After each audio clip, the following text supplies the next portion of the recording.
సరే కామ్రేడ్స్, విద్యుత్ అమరవీరుడికి తిరుపతి జిల్లా తరఫున ఘనంగా నివాళులు అర్పిస్తాము.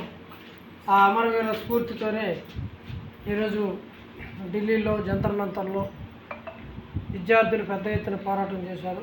ఉద్యమాలని అణచివేయగలమని చెప్పి పాలకులు భావిస్తున్నప్పటికీ ఉద్యమాలు మరింత ఎగిసిపడతాయి తప్ప అవి తగ్గవు, వాటికి భయపడే పరిస్థితి లేదని చెప్పి ఢిల్లీ జంతర్ మంతర్ పోరాటం నిరూపించింది.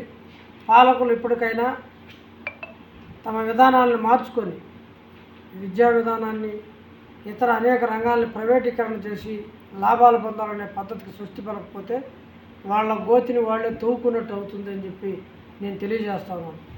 ఆ రోజు చంద్రబాబు నాయుడు ప్రపంచ బ్యాంకు సంకనెక్కి విద్యుత్తుని మొత్తం కూడా ప్రైవేటీకరణ చేసి భారాలు పెంచడానికి ప్రయత్నం చేసినప్పుడు వామపక్షాల ఆధ్వర్యంలో పెద్ద ఉద్యమం జరిగింది. ఆ కాల్పుల్లో 3 వీరులు అమరులైనారు, అనేక మంది గాయపడ్డారు. ఆ ఉద్యమం స్ఫూర్తి మొత్తం దేశవ్యాప్తంగా వ్యాపించింది. ఆ స్ఫూర్తితోనే మొత్తం కూడా ప్రజలందరూ కూడా తిరుగుబాటుకి కోలుకున్నారు. ఆ కారణంగా ప్రభుత్వాలు విద్యుత్ ఛార్జీలు పెంచకుండా పోగా విద్యుత్తుని తీసుకురావాల్సిన అగత్యం ఈ ప్రభుత్వాలకు ఏర్పడింది. ఇదే పద్ధతిలో ఈరోజు దీంతో సాధ్యం కాని పరిస్థితుల్లో మిగతా రంగాలకి పాకి మిగతా రంగాలన్నింటిలో కూడా ఈరోజు ప్రైవేటీకరణ చేసుకుని లాభం పొందాలని చూస్తున్నారు. ఈరోజు గనుల కానించి, నీళ్ల కానించి, భూముల కానించి, చివరికి గాలి, సూర్యరశ్మి ప్రతిదీ ప్రైవేటు వాళ్ళకి అప్పగించి, ముఖ్యంగా మన రాష్ట్రంలో ఎదురు డబ్బులు ఇచ్చి కార్పొరేట్లు పిలిచి వాళ్ళకి డబ్బులు ఇచ్చి మరింత ప్రైవేటీకరణ దిశగా సాగుతున్న పరిస్థితి మనం చూస్తున్నాం. ఈ పాలకులు వీళ్ళు ఏ ధైర్యంతో ఈ కార్యక్రమాలు చేస్తున్నారు? ప్రజలు ఏం మాట్లాడరనే, ప్రజలు ఏం తిరుగుబాటు చేయరనే? ఖచ్చితంగా ప్రజలు తిరుగుబాటు చేస్తారు, కాకపోతే సమయం చూస్తారు. 26 ఏళ్ళ తర్వాత మనం అమరవీరులకు స్ఫూర్తిగా ఈరోజు మాట్లాడుతున్నామంటే వారి యొక్క పోరాటాన్ని ప్రజల గుండెల్లో నిలుపుకొని ఉన్నారు, మర్చిపోలేదని చెప్పేసి నేను ఈరోజు ఈ పాలకులకు హెచ్చరిక చేస్తూ ఉన్నాను. ఈరోజు మీరు ఇష్టారాజ్యంగా ఆడుతున్నారు.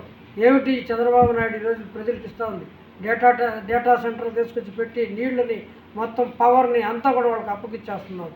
ఈరోజు లోకేష్ బాబు చెప్తున్నాడు 99 పైసలకే నేను ఎకరాన్ని అమ్మేస్తాను, నా ఇష్టం ఉన్నట్టుగా ఆయన సొంత ఆస్తిలాగా భావిస్తున్న పరిస్థితి చూస్తున్నాం.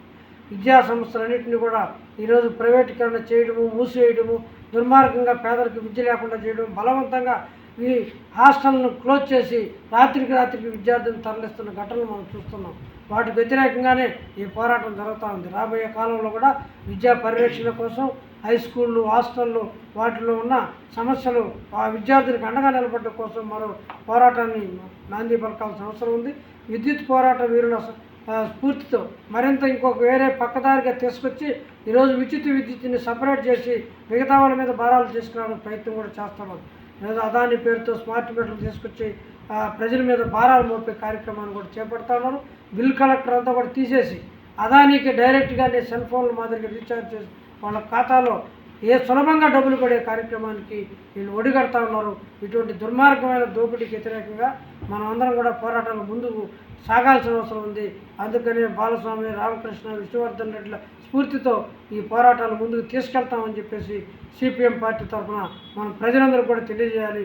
ఆ స్ఫూర్తితో ముందుకు సాగాలని చెప్పేసి నేను విజ్ఞప్తి చేస్తాము.